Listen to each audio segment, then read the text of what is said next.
nitric oxide This meeting is being recorded. Okay.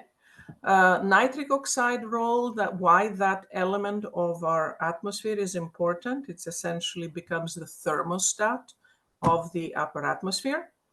I'll talk about the Dionic CubeSat. I'm the PI of this mission, the Geospace Dynamics Constellation. And if people want, I did put some slides about the Lunar Gateway, even though it has nothing to do with the upper atmosphere. So essentially, here's some of NASA does these fancy movies, but essentially this is what happens. Energy comes from the sun. This is sort of like a coronal mass ejection. It throws up material, it spits it out into space, and it comes into Earth's magnetosphere. Now, Earth's magnetosphere is a shield. It's shaped like this elongated shape because the front side always looks towards the sun, and it gets pushed and smushed by the solar wind, and then it gets elongated. That energy gets processed through the magnetosphere, and then it gets dumped. All that whole magnetosphere, I'm going to let it play one more time, that whole area of the magnetosphere, that whole space, all gets through magnetic field lines mapped down to just the two polar caps. That's it. The rest of the surface of the Earth, so all this region here, all this space, all maps down here. There's only the near Earth space here that maps to the rest of the Earth. So essentially that energy input and it comes in terms of raining particles. It's literally raining electrons. That's what does that. And it comes in through Joule heating, which is electromagnetic energy input that converts into heat. So all of that, what it does is, if we play that movie, it makes that outer layer just breathe in and out. When that energy gets dumped, it actually heats up the neutral gases, and they raise up and down during the period of the 2 days that it lasts for a storm.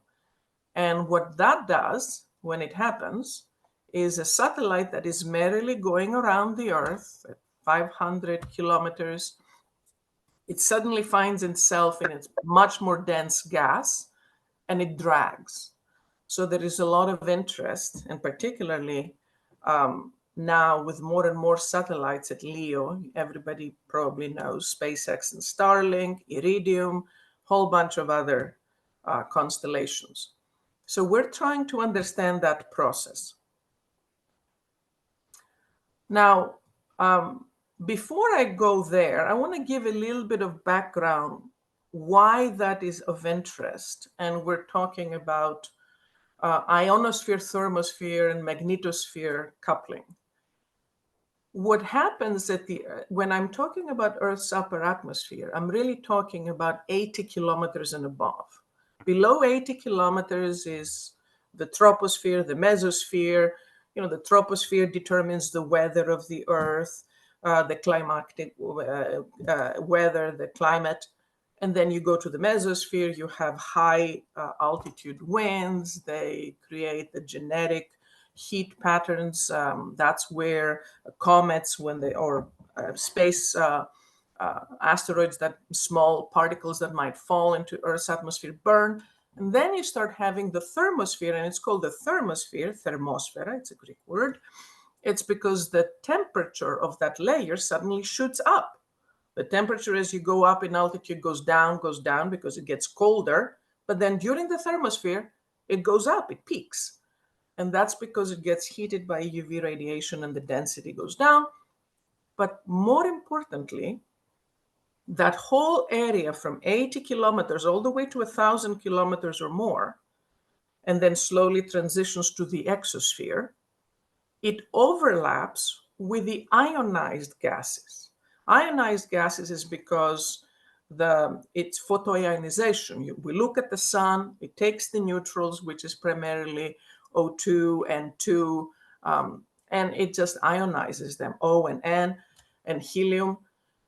And then the important thing is, even though the density of the ionosphere, that charged layer, is only a fraction, a small fraction of the neutral atmosphere.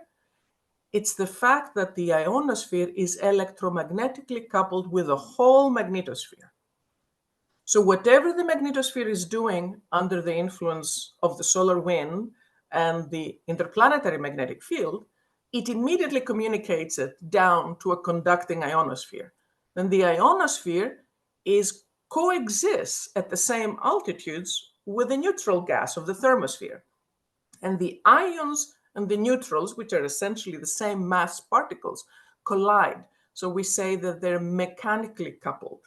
So electromagnetic energy and mechanical interaction. So the two cannot exist without the other. That's how the sun gets connected to our neutral atmosphere. Now, you're all physics people, so you know that if you have a satellite here, and it starts from this elliptical orbit at this altitude, as it goes through its perigee around the Earth, it suddenly encounters higher density material, it decelerates. Now, what does deceleration do in orbital mechanics? It lowers the apogee. So that satellite, as it decelerates, it goes down and down and down, and then eventually they re-enter. So one of the impacts is re-entry. The other very important impact, of course, is that you may not know where your satellite is, because we track all the space objects. There's a space catalog of tens of thousands of objects. They have to track it for the space station. Anything above a centimeter or even millimeters can impact holes on the space station and astronaut suits. Or if they're not at the right place, they can collide, like it happened over here about more than 10 years ago now. Iridium constellation and one of the old retired Cosmos satellites, Russian satellites, collided. And they created this set of debris that continued going around the Earth and created even more debris. The more debris, the more the danger. So we need to know. You can see that the green one is what used to exist, and the red one is what has been added by just one collision. So this is a very real importance. So tracking and collision avoidance and controlled reentry are very important points. Now, let's focus on the right. Let's see what happens in the 1-in-the-100-year storms, magnetic storms. So the 1-in-the-100-year storms was 1989. There was the strongest geomagnetic storm. At the bottom here, I'm showing you an index called DST. You don't need to know much about it other than this is days. It occurred in March of 1989. So this is which day of March. And the index is negative, and it denotes strength of magnetic field at the equator. Suffice it to say, the more negative it is, the stronger the storm. So this is the strongest storm that happened during the space era. And we had very little observations, but essentially those blue bars at the top plot at the same time period is the kind of satellites that were lost. So there is lost means when the radar goes to track them at every orbit and does not find it there, they consider it lost, and it can stay lost for days, a single orbit, or 2 orbits. And you can see that yellow index is an index that denotes when the storm happened. You can see after the storm, suddenly from a few tens of satellites, we went to thousands of satellites lost. And we didn't even have that many satellites around the Earth at that point. You can imagine what would happen today. This is from my years at the Air Force Research Lab, from one of the reports. This is what can happen this year. 2 years ago, SpaceX tried to launch 40 Starlink satellites. There was a minuscule storm. What I have done is I have put that storm right here. This was February 2022. And those two are on the same scale. This is the strongest storm of the century. And this is the storm that brought down 39 Starlink satellites. So you can see that it is tiny. We wouldn't even consider it. The problem is that Starlink launched its satellites at a very low altitude, 250 kilometers. They didn't have a good model to predict it. And they had what we call a CONOPS, an automated operations plan that said, do that, face towards the sun. The moment you are at 250 kilometers and you don't boost up to go to a higher altitude so you don't re-enter within days, essentially, and you point your big flat surface area panels towards the ram direction, you're dragging. It's like you're in a car and you're going 100 miles or 100 kilometers an hour, 200 kilometers an hour, and suddenly you put out a huge wing out flat. What's going to happen to the car? It's going to drag. So that's what happens to the satellites. So this little storm, being unprepared, even for a little storm, brought down 39. It says 40. The article here, that's from an article, says 40, but really it was 39. They launched about 40 something, and they were able to maintain a few of those. So there is a model, in operational model, it's called HASDM, High Accuracy Satellite Drag Model. It's being maintained by the Air Force in the US. That's the only one we have. It's based on an empirical model that's called JB08. And neither of those models is available to the community. So think about it. The model that provides the operational forecasting of whether a satellite was going to face a lot of drag or not, or how to change their operations, how to boost, how not to boost, or how to change course because there's a collision pending, that model is not available to the research community. So with all of the commercial companies going up in hundreds and thousands of satellites, there is a huge need now to better this. So there is a lot of the work that we've been doing. And part of what we've done is we're looking at a system level density response. System level means you're not looking at one particular region. You're looking at first order parameters at the global level, so we can see. One of the things that we're lacking is that we don't have timing of what happens to drag. Here's an example of how drag works. This is CHAMP and GRACE. Those are European satellites. GRACE had some contribution from the US. The new satellite now, you can see that they're shaped like arrows. They're very aerodynamic. They don't have floating other solar panels. They're all body mounted. And that's because they're meant to minimize drag. Another way to describe GRACE is like a casket. It looks like a casket to me. But essentially the drag equation, this isn't acceleration, really it's deceleration. It depends on the mass density of the ambient plasma. It depends on the drag coefficient of the satellite or the body within that ambient fluid. And that drag coefficient is a whole science for itself, but essentially depends on what the material is based, and certainly it depends on what the gas outside is. Depends on the cross-sectional area facing the ram direction, going through the fluid, and it depends on the mass of the object. If you have a big satellite, it can weather drag a lot better than if you have a little CubeSat. That's why CubeSats, because their mass is so low, they actually re-enter a lot faster and they suffer drag. They're kind of like a feather in the wind. They are much more unstable than larger satellites. And that velocity here squared is the relative velocity of the satellite with respect to the neutral ambient gas wind. So this is the GRACE satellite. It's one of the two. There is a third one that never worked well. So GRACE, that big satellite during a large storm in 2003, this is the density through the storm. This is November 2003. So this is day 20, day 21, day 22 of November. This is mass density. And if you see these up and down oscillations, those are orbits. Each orbit typically at low Earth orbit is about 100 minutes roughly. So it goes up and down, up and down.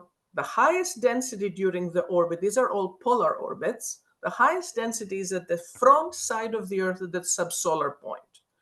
And then the lowest density is at the antinode of that. It's at the night side at the equatorial point. The high latitudes get more density due to the energy deposition at high latitudes, which is what happened here during the storm. You can see that you have these huge spikes. Not only do the average density goes up and down, but you have these huge spikes up and down. These are all at the high latitudes. These are the spikes of the energy being deposited at high latitudes, and the whole density of the globalized thermosphere also went up and down, and that lasted about a day or 2 days. Grace, even though it has boosters and everything, lost about 70 meters. I will show you later that smaller satellites can lose 1,000 meters or kilometers, many kilometers.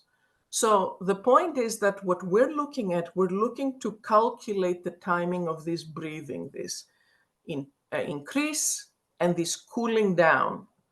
So that's the whole purpose. So I'm going to show you here some summary data. So I'm going to take some time to describe this because then I'm going to show you a few more of these types of plots. We're doing what is called superposed epoch analysis. Superposed epoch analysis means that you take many, many events that occurred in a similar circumstances. You find the zero time, if this is a phenomenon that has a beginning, a progression, and an end. You match them all up at zero time, and then you find some parameters that align. So here is how we do it. We're looking at the density, the neutral mass density, and we're using, actually, there is about 3 satellites. We have done it now for over 500 storms. So we went from the beginning of when we actually have good measurements of neutral density that starts in 2000. So really, we only have about 20, 22 years of data with good density. So the thing that we're looking here, I'm giving you one example to show you how it works. I'm going to use density data from the CHAMP satellite. This is a low Earth orbit satellite. Its altitude was of the circular orbit was about 500 kilometers. This is pretty common. A storm happened. This is that DST index that I told you. The more negative it becomes, the more strong the storm is. The time period is from 20 November early all the way to 20. So this is about a day and a half in this plot. So that top index tells you when the storm started, what is happening. This now is the mass density observed by this satellite that was in a particular meridian orbit at that particular time. It was near noon, midnight, around there. All these up and down that I showed you, these are individual orbits. But during the storm, you can see the increase and the spikes at high latitudes. How do I know? Let me show you. This is at the bottom. It's another plot of the density, but now it is done in latitude. You can see this is plus 90, 0 equator, minus 90. And then the color here, and time is on the x-axis. The color now has become the mass density value. And you can see that the satellite goes from northern to southern through the equator, up, down, through its orbit. So these are the individual orbits. Along the orbit, we have plotted in color the intensity, the value of the mass density. And you can see that when the storm starts, this is the shock of the storm. Where does the color change? It changes at the edges, right here first. Those edges are the high latitudes. You see, those are the high latitudes. That's where the color becomes more intense. And then this is the onset of the storm. More energy comes in, more changes from blue to yellow to green to red. And you can see that even though it starts at high latitudes, eventually what happens is it globalizes everything. Everywhere in the thermosphere, in the upper atmosphere of the Earth, no matter where you go, it's going to be heated and red. And then you can see after the storm ebbs, that DST index recovers, you start going back to the colors of green and blue eventually. So how long does that cycle? What we've done is we recreated this plot here, but we put all the storms in.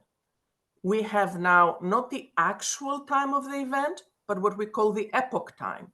0 is this moment right here of the storm onset, when that index starts going negative. So this is a 0 time for every single storm. Here it is. And then we binned all the data in latitude. And we created this color scale. So what you see when you put all those storms together, we use 12 epoch hours before the onset of the storm and 60 after. And you can see that the change in the color, the warmer the colors become, the more intense the density. It starts at high latitudes. You can see how it propagates and globalizes. That's what we call globalize right at this point. It has now globalized everywhere. If you go to all latitudes, you see the same color, hot, and then it takes about this much to cool back down again and get to the color that was before. Again, stop me if there's any questions. Now let me do a progression. If you understood that one plot, there it is back again. That is for all the storms. But now we take the storms and we break them down into different intensities because we want to see what happens. So these 4 panels here from top to bottom are moderate, strong, stronger, and extreme. So we do that because we're looking for the extreme ones. All nations and all companies and everything, like the forecast of weather, this is the forecast of space weather at low Earth orbit. They want to know when the big hurricane is going to hit and what do they need to do to protect themselves. So we're trying to understand what the pattern is. Again, this is the 0 epoch time in all of them. I've put all of them in the same color so you can see the relative differences as the storms get stronger and stronger.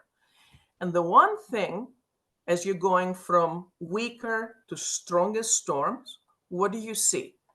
They all start at high latitudes, right? The heating, the energy input, the intensification of the density starts at high latitudes. But as you move to stronger storms, that branches out. I mean, it's more latitudes that start heating up immediately. So the increase of density is the result of heating, so I'm calling it heating. So then how long does it take to globalize, meaning for the color to become the same at all latitudes? It takes longer time. It takes 5-6 hours for these moderate storms. And you can see that the time by which it actually all gets affected becomes shorter and shorter. So the stronger the storm it is, the faster it heats up. But then the recovery, look at the recovery. This one is the weaker, and I've come here to 60 hours and I'm still just about maybe recovered the color from before. Keep going to the stronger ones. This one has recovered the color of before earlier, and this one even earlier. So what we found out, and that we saw, I'm going to avoid this, stay with me. If I average those times for heating and cooling by averaging the values at all these latitudes, here is what I get. Now, this is a summary system level approach. This is that index that I showed you that tells you how strong a storm is. The larger that index, the stronger the storm. So I go from weaker to stronger. And this is the time in hours. So here I'm looking at it and I'm saying the red line tells me how many hours to heat up, but more importantly, how many hours to recover. So I'm going to tell you now that you can see here that both those lines say the stronger the storm, the faster I heat up and the faster I cool down. Strongest storms last a lot less time. Why is that a problem? It is a problem because none of our models can predict these cooling times. So what that goes to, even though your density is lower than you thought you were, and you're not going to drag and bring your satellite down, you still don't know where that satellite is, because that's how we predict where satellites are. We have a density model, and you do an orbit propagator from a current location, you project it for the next 10, 20 hours, and I'll show you results of that. So if you don't know where your satellite is, you cannot avoid collisions, and you can imagine why countries might want to know where some satellites are all the time. Industry, science may want to be able to communicate with their satellite. If they don't know where it is, they cannot communicate with it. And you can take it further from that. Now, let me show you a little bit. How are we doing on time?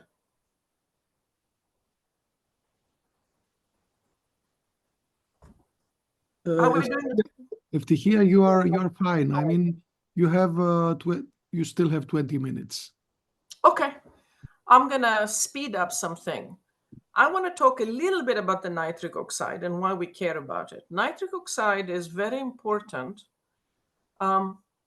because it is the thermostat.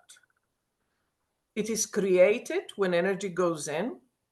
Actually, CO2 as well. I'm sure you've heard a lot about CO2, people that do atmospheric sciences, but CO2 is the thermostat at lower altitudes, like at 30 kilometers, 50, 60 kilometers. Nitric oxide is the main element that is the cooler of the thermosphere. It's really the thermostat of the thermosphere. And it does that by its production. In order to get produced by breaking O2 and NO or water or HO or O and atoms and molecules, it requires energy and electrons. That's why it happens at high latitudes. You need the rain of electrons at the aurora polar latitudes, and, and those break down, and it requires energy. And you get that from the heating that you get from the Joule heating from all the currents running in the ionosphere. So it grabs that energy, it is created as NO in an excited state, and then immediately it radiates out all that energy in radiated emissions. And that is what this satellite measures. By radiating out all that heat, so it grabs the heat that has been created, radiates it out, and you generate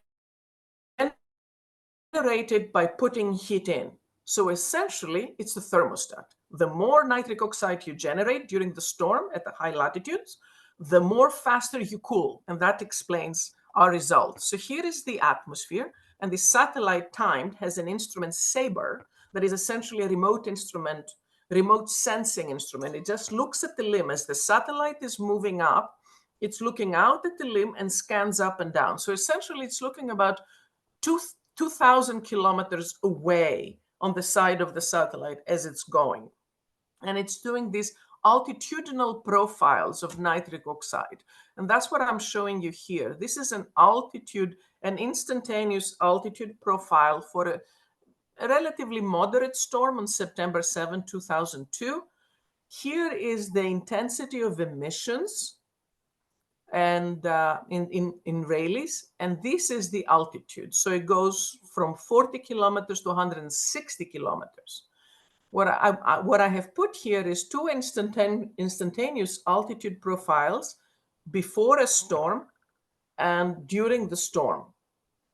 So what you see is that there is always a peak of the nitric oxide in the mesosphere. This is the mesosphere below 60 kilometers. And that varies as well, and probably varies from very energetic particle precipitation, but we're not looking into that. What we're looking is what happens above 100 kilometers, where the ionosphere and the thermosphere exist. And what we have seen, because we've looked at a lot of these storms, and there is a postdoc and a researcher that are working almost exclusively on this, the intensity of the radiated emissions after the storm is 5 times more at that altitude. That is because of the storm.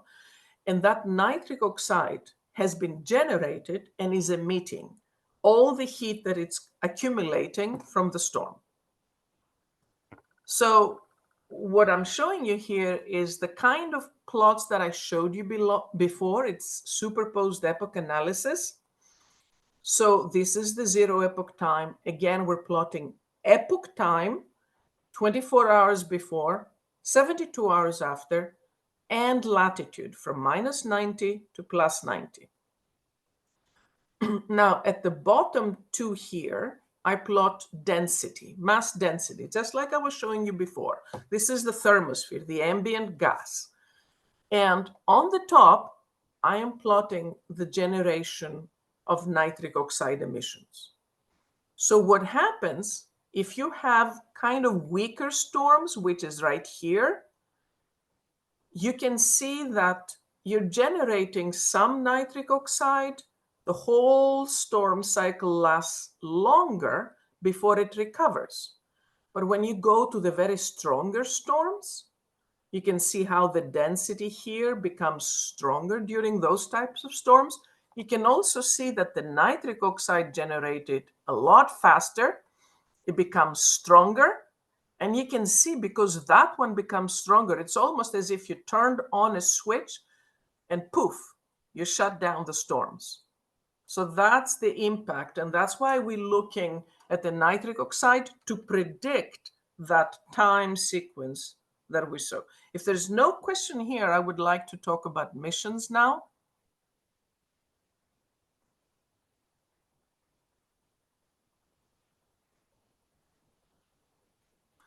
I'm going to show you this.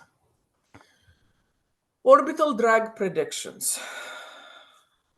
This is some simulated work we had done back when I was at the Air Force. This is during a storm. Now for forecast, NOAA, the National Oceanic and Atmospheric Administration that provides this forecast, is giving them density 12 hours and 72 hours. So HASDEM is that model that we don't have access to. That's the forecast model. Actually, that's, yes. And then this is more forecast. This has a data simulation ingested into it. Every 3 hours, there is calibration satellites that send back their data. So every 3 hours, it keeps adjusted. This model right here is pure forecast. Now, what am I showing you here? This is days through the storm. And this is the in-track error in kilometers. In-track. So basically, if you're along the orbit, if you're expecting the satellite to be in one position, because of drag, it has lost and it's somewhere else. How far off is it? There is 3 lines here, which are the 3 components in the ECI coordinate system. I'm not going to go into it, but look at the envelope, the black line, that is the total error. So the error after 12 hours for the model that gets data simulation and updates every 3 hours is of the order of a few kilometers in track error. If you want to do just a prediction, which is this is just a forward prediction, no adjustment, it becomes 10 kilometers. But now let's look at 3 days in advance. Remember that things like space station or big satellites, if they're going to do maneuvers to avoid collisions or anything, and the space station is doing regular maneuvers to avoid, collision with small objects or whatever, you need 72-hour advance. That's where the 72-hour comes. If we did a prediction right at the beginning of that storm and we didn't have good models, which we don't, we will say that 3 days ahead of us, we would have an in-track error of 100 kilometers along the orbit. This is 100 kilometers along the orbit in latitude is a couple of degrees. You basically cannot track this satellite anymore. You lost it. So this is the impact that we're talking about. Missions, upcoming missions. The Dione is a 6U CubeSat with gimbaled solar panels. And of course, any mission that I will ever be a PI of will have a Greek name. That's why you will see later our magnetometer assembly is called Nemesis. So the Dione is because it helps us forecast. In that little CubeSat, we have instruments that will measure both the energy inputs from the magnetosphere and the responses of the ionosphere and the thermosphere. So what we're doing is we're having a polar orbit around the Earth, and we're planning to take data just at these two polar latitudes, polar caps, from plus 45 and below minus 45, because that's where the energy goes in. The rest of the orbit, we leave it for engineering mode. Our main mission is 9 months. We have 4 instruments and 1 tech demo. We have magnetometer deployed in a 1.2 meter boom. We have gimbal solar panels, so we can command and maintain power while we're doing what we have to do. We're currently manifested for launch on the SpaceX launch in June with Transporter 11. If you don't know what that is, in the big launches now, you have secondary companies, launch companies, that have their vehicle inside the main fairing. And they carry CubeSats and small sats. And they get released by the SpaceX main rocket. And then they themselves put all these CubeSats and secondary payloads, they're called, into their orbit. So this transporter is being done by a company called Maverick. And now we're being scheduled for transporter 12 or 13. These are all sun-synchronous orbit. They're going to keep us into a noon midnight sun-synchronous. So we're always going to be in the noon midnight meridian. 510 kilometers, 97 degrees inclination. This is a retrograde sun-synchronous. L time is local time of ascending node of the orbit. It's like, what is your local time when you're crossing the equator as your orbit is ascending from southern to northern hemisphere? So we're at midnight. And this is, so we're actually right now, we're putting it all together. We have tested, the instruments are delivered. So what we have a drift meter. That's what that is. This one measures the velocity of the plasma. And from that, we can infer electric fields along with the magnetometer, which is ours. I lead this instrument. You can measure the electromagnetic energy input. And then we have this instrument, the DESA, the Dual Electrostatic Analyzer. It measures the raining electrons and the reflecting electrons. And that gives you the other form of energy input, the kinetic energy input. And then the neutral mass spectrometer, that measures the neutral gas. It's different species. So it will measure the O, the N, the helium, O2, and N2, although those are difficult to distinguish. So all of those have been delivered. These are the solar panels that come from a company in Spain that does these gimbal solar panels for satellites. That satellite is jam-packed. I was hoping for one of our technicians that is putting it together to send me a photo. I can show you how. First thing that is being installed in the satellite as we speak is the harness. It's jam-packed with star camera, batteries, all the instruments, the boom deployer, 2 magnetometers. It's really an experience. I hope I had that to show you, but they haven't sent it to me yet. So this is Dione, and I'll show you later, after I'll show you about GDC, the kind of science we can do. This is the Geospace Dynamics Constellation. This is going to be a constellation of 6 satellites. Again, polar orbits. The altitude is between 350 to 400. It's a little bit lower than CubeSats can maintain. CubeSats cannot maintain that altitude unless they're carrying a lot of propulsion.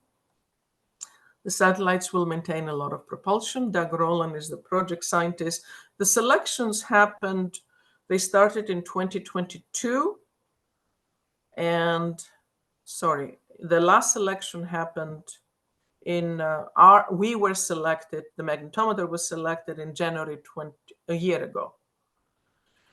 So these are the instruments. There's 2 more instruments now, but they haven't been funded yet. So This is to study as a constellation all of this heating, the magnetic field, how the equatorial winds move plasma and neutrals around, all of these properties, all of the changes of the upper atmosphere.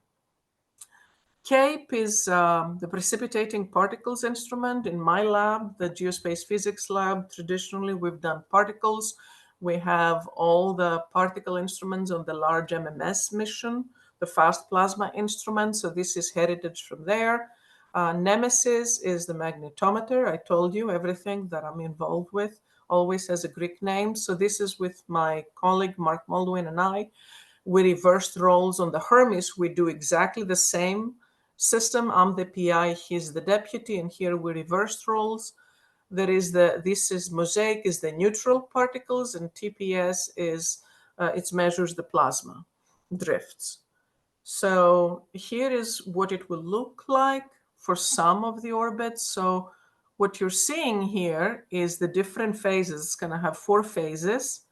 It started through commissioning, and you can see that the 6 orbital planes are beginning to separate. Here you're looking at from the top. It has an 82-degree inclination. Observe how that conjunction of the satellites moves around with respect to north geomagnetic because it's 82-degree inclination. This is viewed from the equatorial perspective. At this point, this movie has moved us to phase 3B, and you can see that the satellites have separated to accomplish a more global perspective. This actually is one of the versions of what we call the reference mission. It's not finalized yet. The instruments that I showed you have been funding. The mission is sort of on a pause due to the difficulties of having a budget passed in the US. The final orbital configuration is being determined as we speak by the science team of this mission and based on the science traceability matrix. Here is another one during mission phase 1. You can see how the satellites, now you can see the satellites that are phased in the orbit, and you can see how they open and close. And as you go over the high latitudes, you come close and you can make different studies. So it's not only what the orbits are doing, but also how you phase the satellites in these orbits to keep them into a configuration that you need. This is the CAPE instrument. I'm just going to go quickly through that because I want people to ask questions, and we're at the end. So Dan Gershman is the PI, Marilia Samara, another Greek. She's a deputy PI, and I'm the instrument scientist, which means I lead the science of the instrument. I told you about raining electrons and ions. So that's what this instrument, that's what my lab has heritage on. We work with the Southwest Research Institute on this, and this is what it looks like. This is the instrument. It's electrostatic analyzer. Essentially, it has a field of view that looks all around 360 degrees as the satellite is moving to look at all the electrons that are coming from different directions and are reflected upwards from the atmosphere. And it's looking at the ions coming down. Nemesis is, it looks at magnetic fields. This is field aligned currents at high latitudes. I'm the deputy PI for this. And what I'm showing you here is a phased up picture of our board from Hermes. It's going to be a copy of Hermes. So what we do is we have a baby flux gate sensor that we build at, excuse me, at Goddard, a single board populated on both sides, and 2 less resolution magnetometers that the University of Michigan builds. They're, excuse me, store-bought, packaged and pre-selected. And what they do, because we're only going to have a 1-meter boom on these GDC satellites, we're going to put the more sensitive magnetometer at the end of the boom, and the other 2 are going to be body mounted. And we use artificial intelligence and machine learning and other techniques to essentially cancel the noise. Whatever magnetic interference comes from the bus, a magnetometer is an integrator of all currents. So essentially, the bus is full of currents. The bus is the satellite. So anything that comes from there, these two are essentially the sentinels that are supposed to go out there and detect that and subtract it. So the ultimate product is the magnetic field at the location of the boom. So that's what we, together with the University of Michigan, were known for doing. So we go a lot after difficult environments, magnetically noisy environments. I think that's what I have, and I have some physics about the type of science we can do with Dione or GDC. And here, this is a little bit more involved specifics. I have particle fluxes precipitating, raining electron fluxes. All this structure that you see here as the satellite is crossing through the aurora, we have all sky imagers on the ground, and we can identify what all of these signatures are doing. This is also another spectrogram. This is energy versus time, and the color is the flux. How many of these particles you get at different energies. And we're actually understanding by looking at the distribution functions of these particles and modeling them. We have kinetic models. We actually can predict what are the processes that were happening in the magnetosphere, or understand what these processes are going to bring down to the atmosphere. And there is more about what's going to happen in the atmosphere. We did this with DMSP satellites that have similar measurements. This is like one crossing through the aurora. The top is what the drifts of the ions are doing in 3 components. This is what the magnetic field, as you're crossing through this large field line currents, is doing. This is what the precipitating electrons, the raining electrons, are doing. And from there, we can deduce essentially energy inputs, which is what this is. This is Joule heating and Poynting flux. So these are, we can, from just measuring those things from the Dione or the GDC satellites, we can see exactly what the energy inputs would be. And there is models that we can fix with boundary parameters, so they can run and tell us everything that is happening in the upper atmosphere.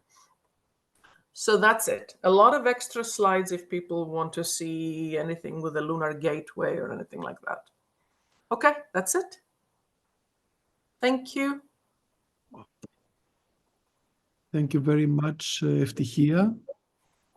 So if you want to see us, maybe you could temporarily stop sharing. Yes, so I need to find you. Yeah. Where are you? I'm not sure. I think we're, I don't, okay, great. Thank you very much.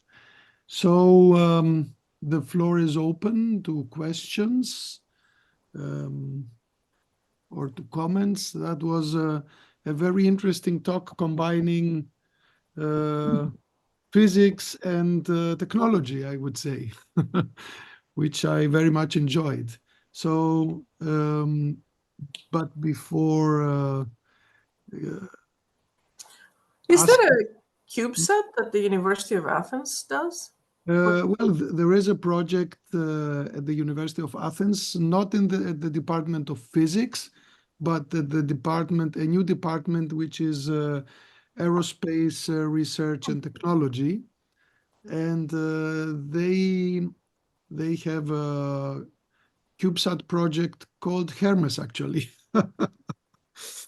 And this is being implemented through some European funds right now. Very nice. Yeah, there are 7 CubeSats projects in parallel, not from various universities and also some companies. So, any question from any other participant, or should I start? Maybe I don't see anybody Yeah, moving. any So questions? There's no anything that you went and you're sitting there saying, "Oh, I shouldn't ask that because maybe that is not." Just don't. that Just was ask anything. that was huge material, let me say. Let me ask you two things, and maybe this will encourage other questions too. The GDC mission, right? GDC, is that correct? GDC, GDC. Geospace Dynamics Constellation. Is that are these microsats? I mean, how big are the satellites? No, they're going to be at least a meter by a meter. They're just they're called small sats, but they're going to be over 100 kilograms. Okay, so that's mini satellites, I would say. That's in the Yeah. category of mini satellites. And so, as I understand, the boom, the magnetometer boom, will be relatively small. That's why Sure. you use that technique to clean the measurements, to be Yes. sure that, okay, that's very, very clever, very interesting. And I guess this is a relatively new approach to magnetic field. Actually, depends what you mean new. Mark and I, so I've been working on it since the Air Force days. So when I was at the Air Force, we actually funded a company to create some algorithms for us. The government has the SBIR, Small Business Something Research Initiative. And that's another way for the government to get what it needs. And NASA has an SBIR program. Air Force definitely had an SBIR program. So I started from there. That's because the Air Force has a lot of interest, particularly in geosynchronous. There's a lot of satellites. They want to put magnetometers in every satellite, but making it a magnetically clean mission imposes huge requirements. Like if you want a magnetically clean mission like the MMS or Maven or whatever, it's the cost grows exponentially. And the cheapest boom that I know, if it's a long boom, it's of the order of 1 or 2 million. So it's not cheap. Okay. Booms are not cheap, but what is most expensive is the imposition of magnetic cleanliness. Mm. The whole satellite needs to be magnetically clean. That is extremely expensive in implementation. So we started thinking that what if you just want to put a magnetometer there and you don't impose all those conditions and you get the noise, how far can you get? So we started working on that then, and Mark started working on that, and we've been working between Michigan and NASA now for a long time doing different things. And that's how we ended up proposing for Hermes, because Hermes is going to be a platform on the halo vehicle of the Lunar Gateway. The Lunar Gateway is the space station around the moon that is going to launch, I think, late 2025, early 2026.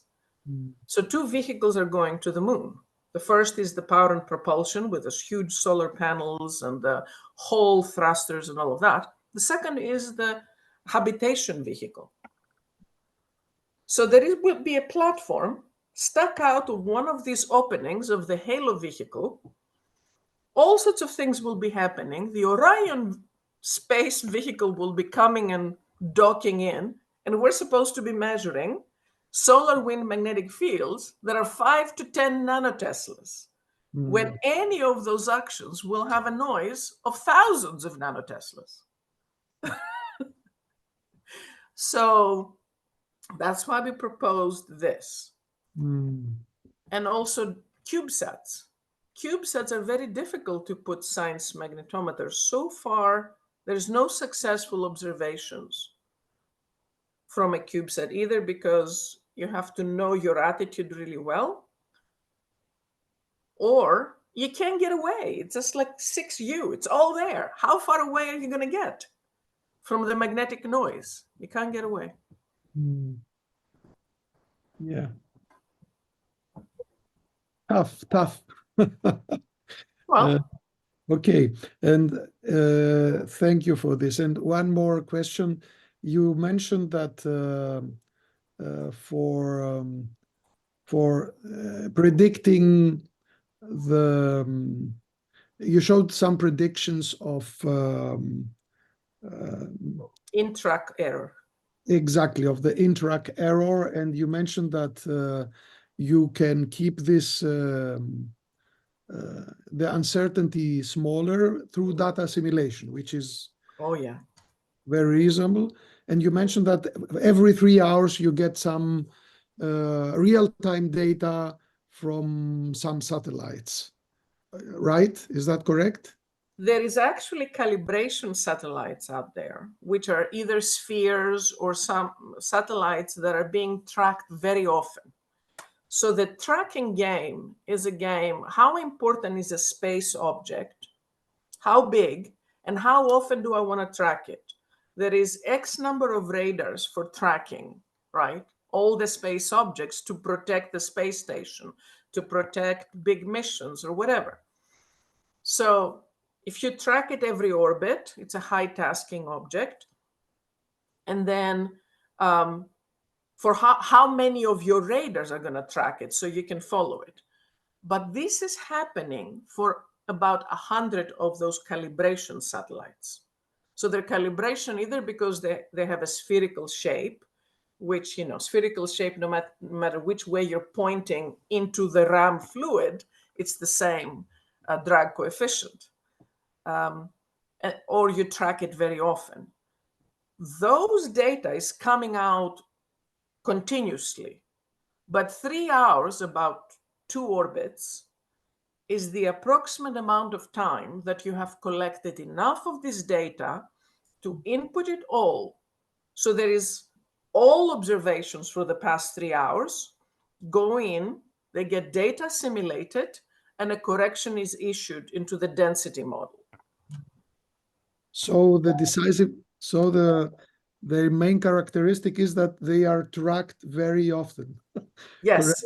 which Okay. is the things that we're working on now is, excuse me. Hello.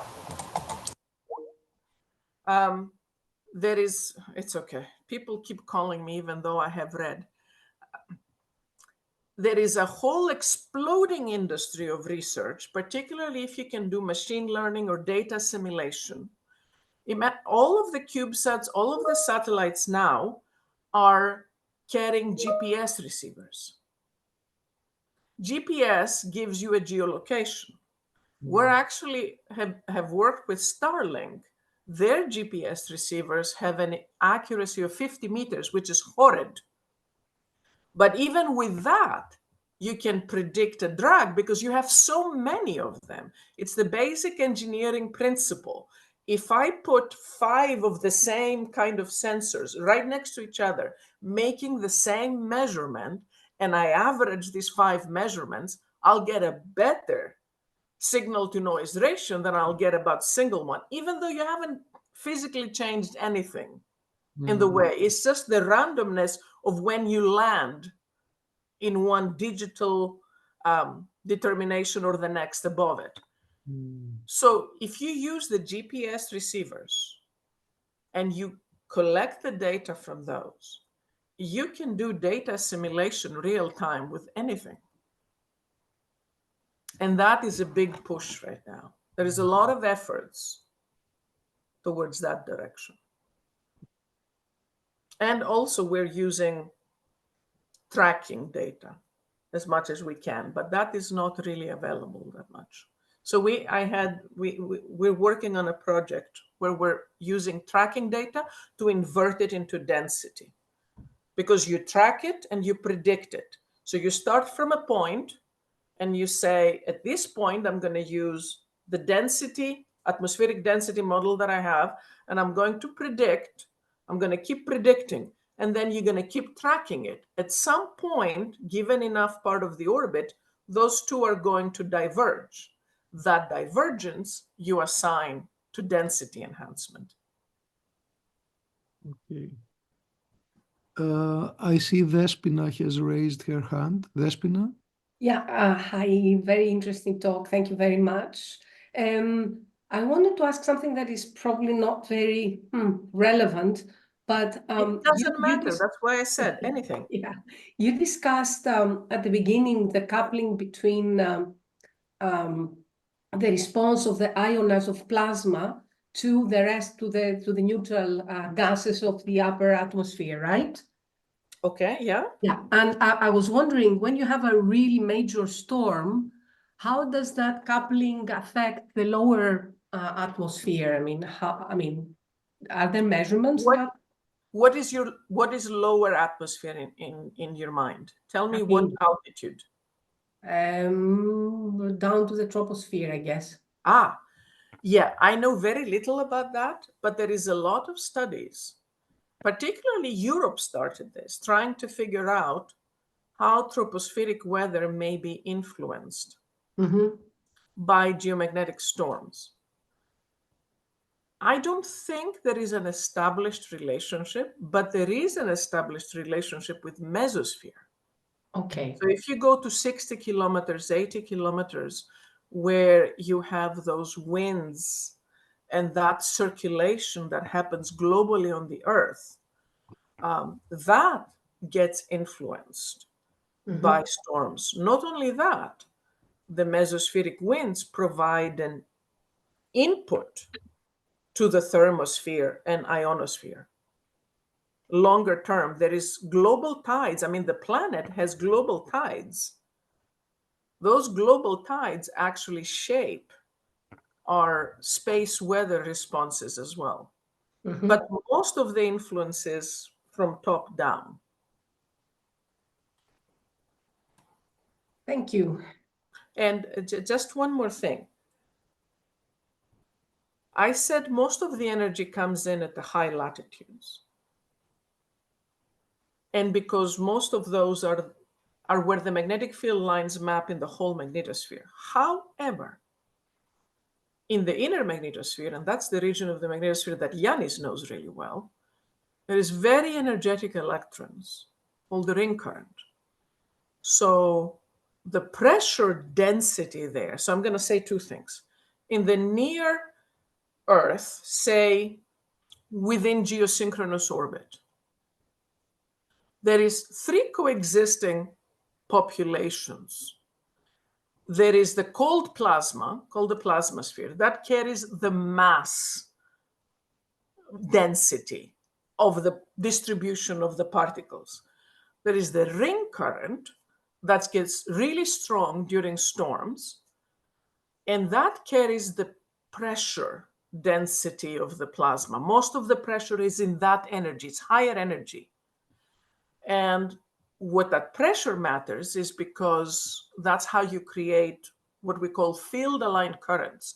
They create the coupling between the ionosphere and the magnetosphere in that region. So you communicate, and essentially either they pull out electrons or they precipitate electrons, they pull out ions.